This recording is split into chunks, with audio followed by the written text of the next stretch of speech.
நீ என்னுடைய குடும்பத்தில் வந்து ஒரு உறுப்பினராக சேர்ந்து என்னுடைய சொத்துக்களில் ஒரு பங்காளியாக நீ மாறலாம். எனவே 2 விதமாக கொடுக்கிறார்.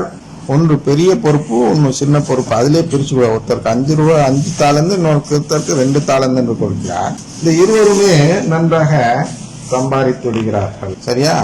நன்று நம்பிக்கைக்குரிய நல்ல பணியாளரே, சிறிய பொறுப்புகளில் நம்பிக்கைக்குரியவராய் இருந்தி, எனவே பெரிய பொறுப்புகளில் உண்மை அமர்த்துவேன். தலைவனாகி என் மகிழ்ச்சியில் நீரும் வந்து பங்கு கொள் என்று அந்த 2 தாளந்து சம்பாதித்தவரையும் பார்த்தும் அதே சொல்கிறார்.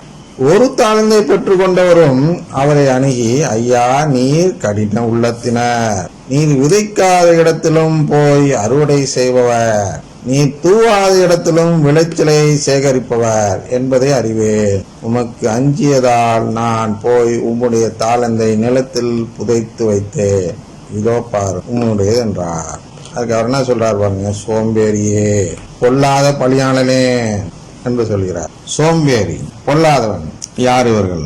யார் சம்பாதிக்கிறவங்க, யார் சம்பாதிக்காதவங்க? சம்பாதிக்கிறவர்கள் யார் என்றால் கடவுளின் குடும்பத்தை வளர்க்கிறவர்கள், கடவுளின் குடும்பத்துக்காக பாடுபட்டு அதில் அநேகர் சேரும்படி செய்யும் பொழுது நாம் கடவுளுக்காக அவருக்குரிய சொத்தை சம்பாதித்து கொடுக்கிறோம். அதான் நற்செய்தி அறிவிப்பு பணிதான். இந்த நற்செய்தி அறிவிப்பு பணி என்பது என்ன செய்கிறது என்றால், என்ன செய்கிறது?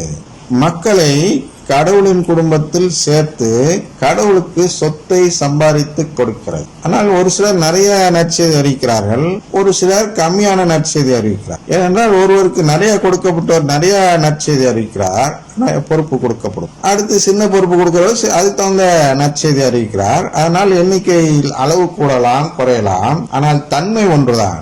என்ன தன்மை? கடவுளின் குடும்பத்திற்காக உழைப்பது என்ற தன்மை. இவர் தாளந்தை புதைத்து வைக்கிறார் ஒருவர். அப்படின்னா எதுக்கு பாவம்பு, நம்ம போய் நற்செய்திலாம் அறிவிச்சுக்கிட்டு வாங்கிக்கலாம் இருக்க முடியாது அப்படின்னு யோசிச்சுக்கிட்டு பலர் என்ன செய்கிறார்கள், இந்த நற்செய்தி அறிவிப்பு பணியில் இறங்குவதில்லை. அப்படி யோசிக்கிறது தவறா?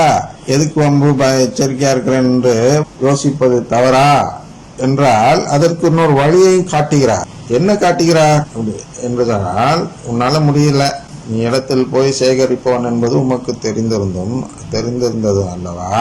அப்படியானால் என் பணத்தை நீ வட்டி கடையில் கொடுத்து வைத்திருக்க வேண்டும்.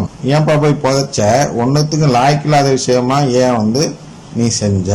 நான் உனக்கு தாளந்தை கொடுத்திருக்கிறேன்னா பொறுப்புகள், அந்த இதை வளர்க்கக்கூடிய பொறுப்பு. இந்த புதைத்து வைப்பவர்கள் யார் என்றால் இந்த நம்பிக்கை இல்லாதவர், கடவுள் குடும்பத்தின் மீது நம்பிக்கை இல்லாதவர்கள். அவர்கள் நம்பிக்கையை புதைத்து வைத்து விடுகிறார்கள். அந்த தான் நாம் விளக்க வேண்டும்.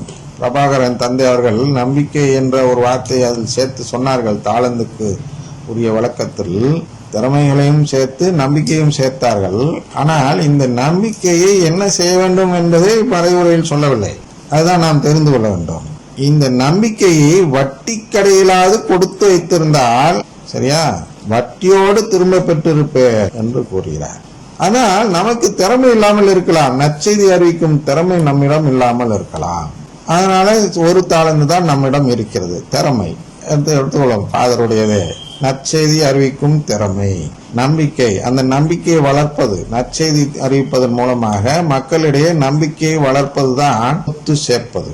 அதனால் இந்த திறமை என்னிடம் இல்லாமல் இருக்குமேனால் நான் ஒன்று செய்ய வேண்டும் என்று அவர் யோசிக்கிறார், அறிவுரை கூறுகிறார். என்ன என்றால் வட்டிக்கு விடுவது. ஆனால் வட்டிக்கு விடுறதுன்னா என்ன அப்படின்னு பார்க்கிறதான் அங்கே இறந்தோருக்கான ஜெபம் வருகிறது. ஐயா, நீ மண் உலகத்துல தான் அறிவிக்க முடியல, நீ விண்ணகத்துல இருக்கிற ஆளுக்காக நீ இங்க ஏதாவது செய்யலாம் இல்லையா? அதுவும் சொத்து சேர்ப்பது தானே.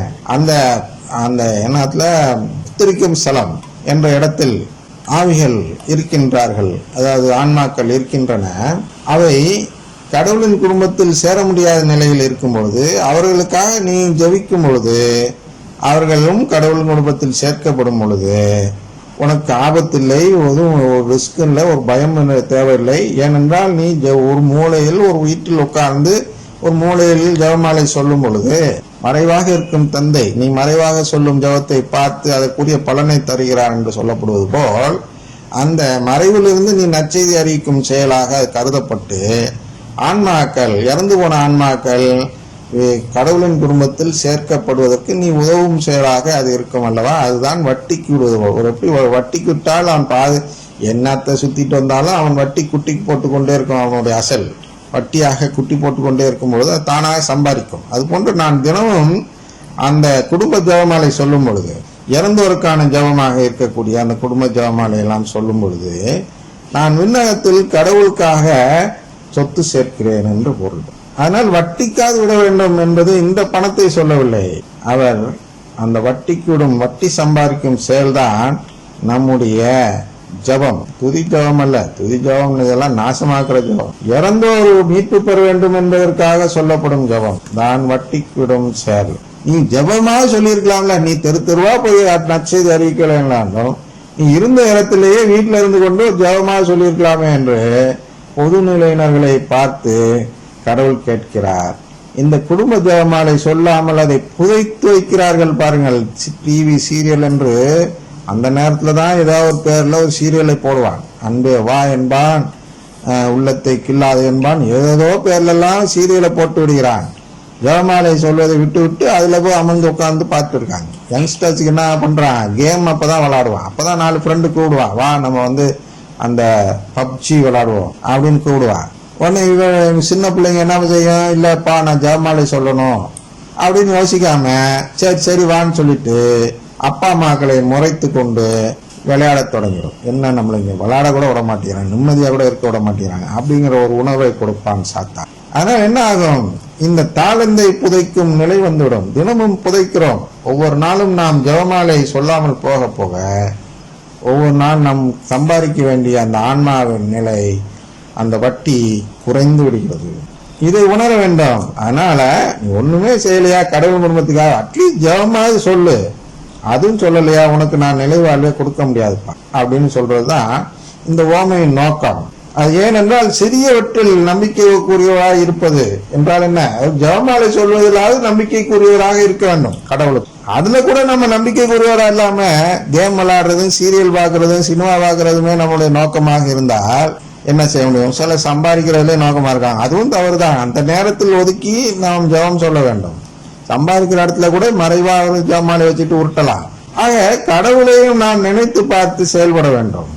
அந்த ஜெபமாலை கூட சொல்ல முடியாது என்றால் அப்ப சிறியவை, ரொம்ப சின்ன ஒரு முயற்சி ஜெபமாலை சொல்வது, அது கூட நீ செய்ய மாட்ட கடவுளுக்காக என்றால் நான் எப்படிப்பா உன்னை பெரிய பொறுப்பில் அமர்த்தி உனக்கு என்னுடைய உறவை கொடுக்க முடியும் என்று கேட்கக்கூடிய ஒரு ஓமை தான் இந்த ஓமை. அதுதான் பார்க்க வேண்டும். அதாவது அப்படியானால் என் பணத்தை நீ வட்டி கடையில் கொடுத்து வைத்திருக்க வேண்டும், நான் வரும்போது எனக்கு வர வேண்டியதை வட்டியோடு திரும்ப பெற்றிருப்பேன் என்று கூறினார். ஜெபமாலை சொல்லியிருந்தீங்கன்னா தீர்ப்பு நாள்ல உன் கணக்கு எடுத்து வாங்கும்போது இத்தனை பேருக்கா நீ ஜெபமாலை சொல்லியிருக்கேன்னு உன் கணக்குலயாவது இருந்திருக்கு, நான் அதை வச்சாவது கொடுத்திருப்பேன். ஆனா இப்ப ஒண்ணுமே உன் கணக்குல இல்ல, எல்லாமே விளையாட்டுல இருக்க, அதெல்லாம் ஒன்னுக்கும் புண்ணியப்படாதுன்னார். எனவே அந்த தாளந்தை அவரிடம் இருந்து எடுத்து 10 தாளந்து உடையவரிடம் கொடுங்கள். புரியுதா? புடுங்கிடுவார். ஜெபமாலை சொல்லவில்லை என்றால் குடும்ப ஜெபமாலை, அதுவும் குடும்ப ஜெபமாலை சொல்லவில்லை என்றால் உங்களுடைய அந்த உறவை உங்களிடமிருந்து புடுங்கி விடுவார். அவர் கொடுக்கிறார் ஒரு உறவு, அது பல உறவுகளாக நாம் வளர்க்க வேண்டும். ஏனெனில் உள்ளவர் எவருக்கும் கொடுக்கப்படும், அவர் நிறைவாக பெறுவார். இல்லாதோரிடமிருந்து அவரிடம் உள்ளதும் எடுக்கப்படும். புரியுதா? உள்ளவர் உறவை காப்பாற்றி கொண்டவர்களுக்கு மேலும் உறவு கொடுக்கப்படும் நிறைய. அந்த உறவு இல்லாதவரிடம், ஒட்டுமொத்த உறவை தேடாதவர் தான் இல்லாதவர், அந்த தேடாதவரிடம் இருக்கிற அந்த உறவு உள்ள உறவும் எடுக்கப்படும். பயனற்ற இந்த பணியாளனை புறம்பே உள்ள இருளில் தள்ளுங்கள், அங்கே அழுகையும் அங்கலாய்ப்பும் இருக்கும் என்று அவர் கூறினார். ஆனா நம்மால் நிறைய போய் நற்செய்தி அறிக்க முடியல, அது பண்ண முடியல, விளக்கம் தர முடியலன்னா அட்லீஸ்ட் குடும்ப ஜெபமாலையாவது சொல்லுங்கள். அப்போதுதான் நிலைவாழ்வு பெறுவதற்கு நாம் ஏதோ கடவுளுக்கு உதவினோம் என்ற ஒரு பெயர். அணில் ராமருக்கு உதவியது என்ற பழமொழி கேட்டுப்பட்டு, அது போன்றுதான் ஜெபமாலை. நீங்க ஒன்னும் பெருசா மீட்பர் இணையரச்சை போன்று பெரிய செயலை செய்யவில்லை தான், ஆனால் ஒரு சிறிய அளவில் தினமும் ஒரு குடும்ப ஜெபமாலை சொல்வீர்கள் என்றால் அது உங்கள் மீட்புக்கு உதவியாக இருக்கும். அது கூட செய்யவில்லை என்றால் சிறியவற்றில் பொறுப்பற்ற நிலையில் இருந்ததால் நமக்கு உள்ள உறவையும் அவர் பிடுங்கிடுவார் என்பது இதன் மூலமாக வெளிப்படுத்துகிறார். தந்தை மகன் தூயாவின் பெயராலே ஆமென்.